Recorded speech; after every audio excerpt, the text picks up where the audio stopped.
second point de commande publique. Alors là, je vais sans doute me faire assister par Vincent, parce qu'on revient dans les digues. Donc là, c'est une convention de groupement de commandes des prestations relatives au système d'endiguement.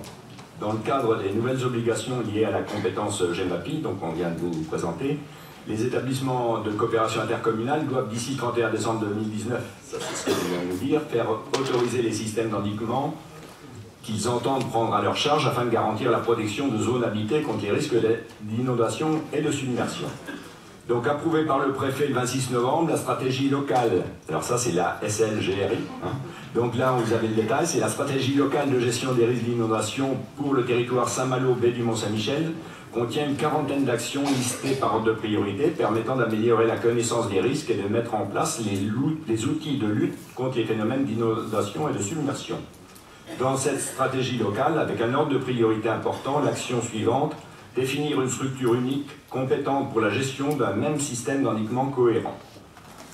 Donc il s'agit donc de créer le syndicat mixte qui aura la responsabilité juridique et la gestion administrative du système d'endiguement de la baie du Mont-Saint-Michel, constitué de la réunion des digues qui protègent les marais et polders situés sur le littoral de l'île et Vilaine et de la Manche. Outre la responsabilité juridique d'un système d'endiguement, ce syndicat mixte sera chargé de piloter la politique de prévention des inondations dans les marais et les polders, via l'élaboration de programmes d'action et de prévention des inondations, c'est le PAPI, financé en partie par le Fonds de prévention des risques naturels majeurs, ou Fonds Barnier. Compte tenu du délai fixé pour l'autorisation gouvernementale des systèmes d'endiguement et du temps nécessaire pour créer un syndicat mixte, au moins 6 mois, il apparaît indispensable, si on veut avoir terminé pour le 31 décembre, d'engager dès maintenant la réalisation de l'étude de danger de système d'endiguement de la baie du Mont-Saint-Michel. Cette étude de danger est l'élément essentiel du dossier d'autorisation environnementale, afin de pouvoir respecter les délais. Les 3 EPCI concernés par le futur système d'endiguement de la baie du Mont-Saint-Michel doivent se coordonner pour en réaliser l'étude de danger. S'agissant de l'élaboration du syndicat mixte, les 3 EPCI ont identifié un autre besoin, s'adjoindre des services d'un cabinet juridique pour rédiger les statuts de ce syndicat. Le membre chargé de mener les procédures de passation est dénommé coordonnateur, et la fonction de coordonnateur est assurée par la communauté d'agglomération Mont-Saint-Michel-Normandie. Une commission d'appel d'offres du groupement de commandes est instaurée. Cette commission est composée d'un représentant élu parmi les membres ayant voix délibérative de la commission d'appel d'offres de chaque membre du groupement. Pour chaque membre titulaire, il est prévu un suppléant élu. Il est donc proposé au conseil communautaire d'adhérer au groupement de commandes, d'accepter les termes de la convention constitutive de groupement, d'autoriser M. le Président à signer la convention constitutive de groupement et prendre toutes mesures nécessaires à l'exécution de la présente délibération, et d'autoriser le coordonnateur à signer les avenants de la convention constitutive, d'autoriser le coordonnateur à signer les marchés à intervenir pour le compte du groupement. Donc cette convention constitutive, elle serait constituée donc entre Saint-Malo agglomération, la communauté de communes du Pays de Dole et de la baie du Mont-Saint-Michel, et la communauté d'agglomération Mont-Saint-Michel-Normandie. Donc je l'ai dit tout à l'heure, donc l'objet de la convention de passer les marchés préalables à la constitution d'un syndicat mixte littoral en charge du système d'endiguement de la baie du Mont-Saint-Michel, définir les modalités de fonctionnement du groupement de commandes, arrêter l'organisation et fixer les missions. La communauté de communes et la communauté d'agglo Mont-Saint-Michel-Normandie désignée comme coordonnateur. Les missions du coordonnateur: assister les membres dans la définition de leurs besoins, rédiger l'ensemble des pièces, assurer l'ensemble des opérations de sélection du candidat, convoquer et conduire les réunions de la commission d'appel d'offres, retenir l'offre économiquement la plus avantageuse, signer les marchés.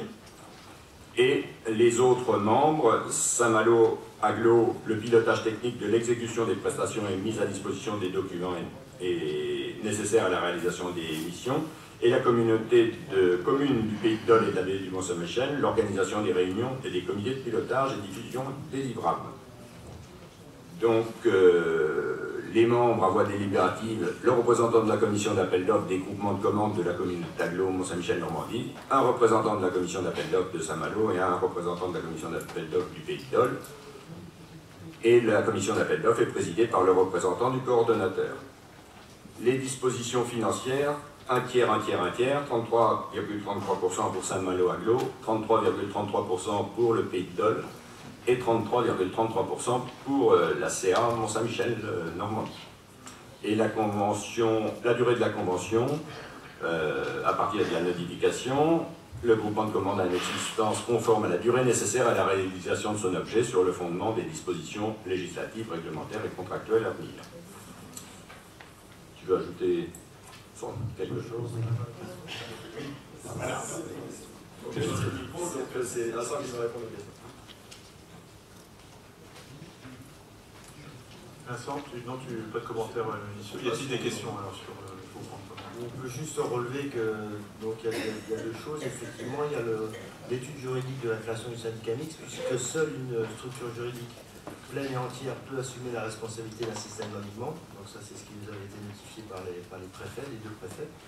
Et après, on a l'étude de danger qui n'a pas été réalisée sur la partie des polderres de l'Est, que Alexis connaît bien, et Daniel aussi. Hein, donc c'est tout le marais du littoral sud-est, la partie qui borde la ZAD des polderres de l'Est. Et du coup, voilà, cette digue-là va être expertisée aussi. Et la clé de répartition, comme vous l'avez vu, c'est un tiers, un tiers, un tiers, sachant que l'intégralité de son linéaire est sur notre agglomération. Donc c'est pas forcément un mauvais troc, on peut dire, hein, puisque donc c'est un système unique à terme, mais déjà les travaux, les polderres de l'Ouest, on avait réalisé. Un reste à charge avait été de 1 500 € pour l'aglo.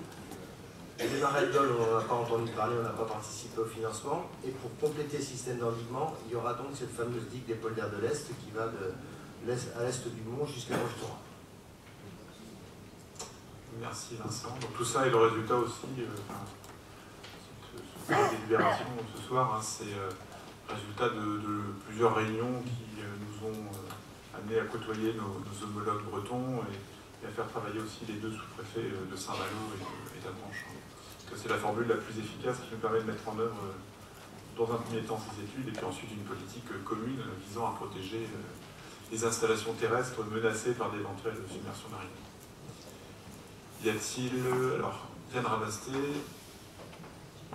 on va apporter un micro à Yann. Non, c'est mieux, je pense que ce sera plus simple. Non, juste Vincent, c'est pas une question piège. Tout simplement, si l'intersage avait été créé par le biais de ce syndicat, est-ce que lui n'aurait pas pu, donc du coup, se substituer à ce syndicat pour pouvoir réaliser et faire ses études dans le cadre de notre SSGRI et de notre papier et tout ce qu'on a à faire là-dessus? Effectivement, l'intersage aurait tout à fait pu prendre cette mission-là à son compte, sauf que l'intersage a un territoire beaucoup plus important, 3500 km², tu as le sage Pouénon, le sage Télune, tu as le sage C, Côtier Grand-Villet, donc tu as beaucoup de sages qui sont concernés, et tu as en nombre de PCI, 11 EPCI, dont Fougères-Aglo, Combourg-Bretagne-Romantique, Valdy-le-Binier, toutes ces EPCI Bocage-Mayennais qui sont à l'amont, n'ont pas forcément la même fibre pour le littoral que l'ont les EPCI littorales. Donc du coup, l'intersage, Jackie pourrait en dire aussi quelques mots. On a une réunion lundi de bureau, puisque cette association qui devait se muter aussi en syndicat mixte, ou qui doit muter en syndicat mixte, hein, pour pouvoir bénéficier toujours des financements agences de l'eau et régions, voilà, trouve ces limites-là, parce que les EPCI amont, notamment Fougères Agglomération, pour ne citer qu'elle, voilà, ne souhaitent pas forcément s'intéresser à ce dossier-là. Donc, on n'avait pas d'autre choix que de se regrouper avec les EPCI concernés. Mais la question méritait vraiment d'être posée parce que c'était une hypothèse sur laquelle, enfin moi et puis Vincent également, on s'était clairement positionné.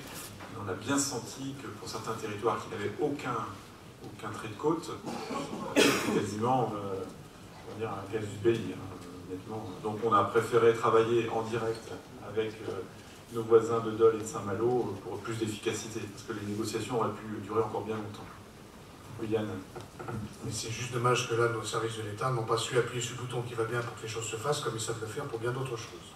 Et bien d'accord, et on a sollicité à plusieurs fois leur avis ferme pour aller dans ce sens-là. Que veux-tu? C'est clair que dans ce domaine-là, on nous a dit de jouer la partie, mais on ne nous a pas fixé les règles. Et on voit bien où ça nous mène, hein, les modalités de financement des différentes opérations, ou les différentes réglementations à mettre en œuvre ne sont pas calées. Donc du coup, chacun tire la couverture à lui, et c'est là où le PCI a le plus d'intérêt financier, c'est vers ça qu'elle va aller, quoi. Donc on voit bien la limite de l'exercice du fait de nous avoir confié cette compétence sans en avoir vraiment fixé toutes les modalités d'exécution. Cela dit, pour amener un point positif malgré tout, cette convention de groupement de commande est une réponse adaptée en mode cavalerie légère qui nous permet d'avancer sur ces questions-là. On avance. Et dans les délais qui ont été énoncés lorsqu'on a examiné la création du poste de Mapien. Il va falloir que maintenant nos études sortent de façon à être dans les clous de la réglementation. Voilà, je ne sais pas s'il y a d'autres interventions. Si ce n'est pas le cas, je vous propose de passer au vote.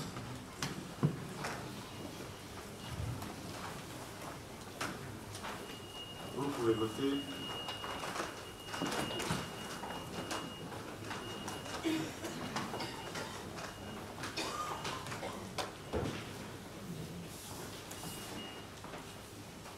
Donc 146 votes sont enregistrés, 133 sont favorables, nous avons un vote défavorable et 12 abstentions, donc point adopté à la majorité.